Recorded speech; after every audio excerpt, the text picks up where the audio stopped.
మన ప్రభు అయిన యేసుక్రీస్తు నామంలో మీ అందరికీ ప్రేమపూర్వక శుభాలను తెలియజేస్తూ ఉన్నాం. ఈరోజు దేవుడు అనుగ్రహిస్తున్న నూతన కృపలో దేవుడు ఒకరిని ఆశీర్వదిస్తే ఏం జరుగుతుంది? బైబిల్ గ్రంథంలో నుండి మనము యెషయా ప్రవచన గ్రంథం 11వ అధ్యాయం 49వ వచనములో దేవుడు ఒక వ్యక్తిని ఆశీర్వదిస్తే ఆ వ్యక్తి ఎన్నటెన్నటికిని ఆశీర్వాదకరముగా మార్చబడతాడు. ఈ సృష్టిలో దేవుడు ఆశీర్వదించినవి అన్నీ వారి యొద్దకు అవి వచ్చి చేరతాయి. వాగ్దానములో మనం గమనించినట్లయితే, నీ యొద్దకు జనముల భాగ్యము తేబడునట్లు, వారి రాజులు జయోత్సాహముతో రప్పింపబడునట్లు, నీ ద్వారములు రాత్రింబగళ్ళు వేయబడక నిత్యము తెరవబడి ఉండును. ఈ మాటలు వింటున్న ప్రియ సహోదర, సహోదరి, ఈరోజు దేవుడు నీకిస్తున్న, మనకిస్తున్న వాగ్దానము ఏంటి అంటే, జనముల యొక్క ఐశ్వర్యము, జనుల యొక్క భాగ్యము నీ యొద్దకు వచ్చును. అవునండి. మన దేవుడు ఎన్నో అద్భుతమైన, ఆశ్చర్యమైన కార్యాలు చేసే దేవుడు. అయితే ఇక్కడ ఈరోజు విశేషంగా ఆయన వాగ్దానములో మనలను ఏ విధంగా ఆయన దీవిస్తున్నాడంటే, నీ యొద్దకు జనముల ఐశ్వర్యము, జనుల యొక్క భాగ్యము నీ యొద్దకు తేబడునట్లు. అంటే రాజుల యొక్క ప్రజలపై ఉంటున్న నాయకులు, ప్రజల మీదుగా ఉంటున్న ఘనులు, ధనవంతులు, రాజులు ఎవరైతే ఉన్నారో వారు జయోత్సాహముతో, ఎంతో ఉత్సాహముగా, ఎంతో జయముతో నీ కొరకు నీ యొద్దకు వచ్చి నిలబడతారట. నీ ముందు నిలబడతారట. ఇది వాగ్దానములన్నిటిలోకెల్లా హైయెస్ట్ వాగ్దానము. నిన్ను హైలైట్ చేయాలని, నిన్ను ఎంతో హైయెస్ట్ స్థానములో ఉంచాలన్నది దేవుని యొక్క ప్రణాళిక.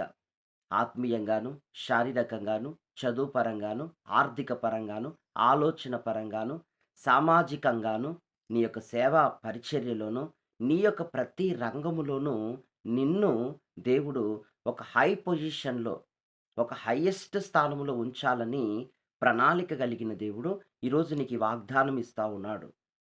అంటే చాలా గొప్పవారు, చాలా ఉన్నతమైన రాజులు, ఘనులు, విలువైన వ్యక్తులు నీ కొరకు నీ ముందర వచ్చి నిలబడతారట. ఇది ఎలా సాధ్యం ఈ వాగ్దానాన్ని పొందుకోవటం అనంటే, మన యొక్క వ్యక్తిగత సహవాసం దేవునితో గడుపుట ద్వారా, ఆత్మీయ జీవితాన్ని దేవునితో పెంచుకొనుట ద్వారా, అంతేగాక ప్రార్థనా జీవితము ద్వారా ఇది సాధ్యము. ఆమేన్. ఈ వాగ్దానాన్ని పొందిన తరువాత నీకు ఎలా ఉండబోతుంది అనంటే, నీ దగ్గర గొప్ప అభిషేక సంపద ఉండబోతుంది. నువ్వు అనేకులకు దానము చేయుట, నీవు అనేకులకు ఇచ్చుట, నువ్వు ఎంత ఇచ్చినా తరగని సమృద్ధి అయిన ఈవులు, తరగని సమృద్ధి అయిన ధనము, తరగని సమృద్ధి అయినటువంటి ఖనిజములు, శ్రేష్టత, ఆశీర్వాదము దేవుని నుండి నీకు అనుగ్రహింపబడుతూనే ఉంటుంది. అందుకే ఈ బ్లెస్సింగ్ నీ యొద్దకు వచ్చునట్లు నీ ద్వారములను, నీవు గాదు, నీ ద్వారములను దేవుడు నిత్యము తెరిచి ఉన్నాడట. దేవునికి మహిమ కలుగును గాక.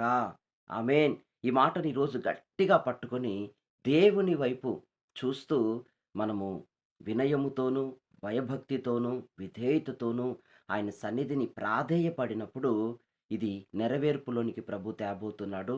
నీ ముందర ఆయన ద్వారములన్నీ రాత్రింబగళ్ళు తెరచి నీకు సమస్తము నీ యొద్దకు వచ్చి చేరేటట్లుగా ఆయనే ద్వారములు తెరవబోతూ ఉన్నాడు. ఈ మాటలు మీ వినికిడిలో స్థిరపరచబడాలి. మీరు ఈ వాగ్దానాన్ని గట్టిగా పట్టుకొని, ఈ వాగ్దాన నెరవేర్పు కొరకు మీరు దేవుని సన్నిధిలో నిలవబడితే, దేవుడు దీనిని నెరవేర్చి మిమ్మలను ఇలాగ ఆశీర్వదించబోతూ ఉన్నాడు. మహాపరిశుద్ధుడా, జీవము గల తండ్రి, ఉన్నత దైవమా, మీ నామానికి స్తోత్రం. ఎంతమంది ఈరోజు నూతన కృప వాగ్దాన కార్యక్రమాన్ని వింటూ వీక్షిస్తూ ఉన్నారో, ప్రతి ఒక్కరి జీవితంలో ఉన్న వ్యాధిని, బాధను, సమస్యలను అయ్యా బయటకు వెళ్ళగొట్టమని ప్రార్థిస్తున్నాను. నూతన ఆశీర్వాదములతో నింపమని ప్రార్థిస్తున్నాను. వారి కన్నీరంతా ఈ వాగ్దాన వాక్కు ద్వారా తుడచివేయబడునుగాక. సర్వశక్తుడా నీ సన్నిధిలో నుండి మీ బిడ్డలను ఆశీర్వదిస్తున్నాం. మీరు ఆశీర్వదించెదరుగాక. ఎవరు దుఃఖము చేత, మనోవేదనల చేత, సమస్యల చేత, శోధనల చేత, చెయ్యని నేరముల చేత, మనస్సాక్షి యొక్క గద్దింపు చేత ఉండి ఉన్నారో, అట్టి బిడ్డలందరి మీద ఈ బ్లెస్సింగు అయ్యా పంపబడునుగాక. వారు దీవెనకరముగా ఉందురుగాక. ఎంతమంది ప్రభా ఈ యొక్క కార్యము ఈ యొక్క వాగ్దాన కార్యక్రమాన్ని షేర్ చేస్తున్నారు, లైక్ చేస్తున్నారు, మంచి కామెంట్స్ చేస్తున్నారు. మీ బిడ్డలందరినీ పరిచర్యలో పాలి భాగస్వాములుగా మీరు నిలిపి, మీ రాజ్యముతో వచ్చినప్పుడు మా అందరినీ మీ సన్నిధిలో, సియోనులో, యెరూషలేములో మమ్మల్ని జ్ఞాపకం చేసుకొనమని, అందుకు కావలసిన బలమైన అభిషేకము, ఆత్మీయ సంపద, ఉజ్జీవము మా అందరికీ ప్రసాదించమని యేసు నామములో ప్రార్థిస్తున్నాం తండ్రి. ఆమేన్. అలాగే గమనించండి, మన ఆరాధనలు అనంతపూర్, గుత్తి ప్రాంతాల్లో పరిశుద్ధాత్మ దేవుడు ఎంతో బలంగా జరిగిస్తూ ఉన్నాడు. గుత్తిలో పాలు పొందే వారికైతే శనివారం సరిగ్గా 6 నుండి 9 గంటల వరకు పరిశుద్ధాత్మ మరి కనిపెట్టు కూడిక జరుగుతుంది. ఆ తరువాత స్వస్థత, విడుదల, రక్షణ కొరకు ప్రార్థనలు జరుగుతాయి. ప్రత్యేకంగా కలిసి ప్రార్థన చేయటం, ప్రత్యేకంగా మిమ్మల్ని బలపరచడం జరుగుతుంది.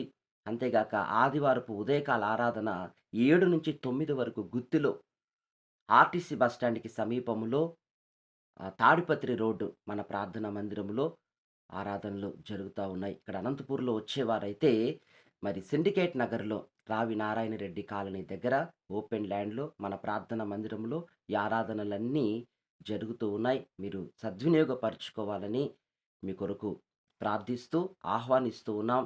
ఈ వాగ్దానము ద్వారా ఈ రోజంతా మీకు ఉన్నత శక్తి, ఉన్నత బలము, ఉన్నత కృప, ధైర్యము మిమ్మలను వెంబడించునుగాక. God bless you. ఆమేన్.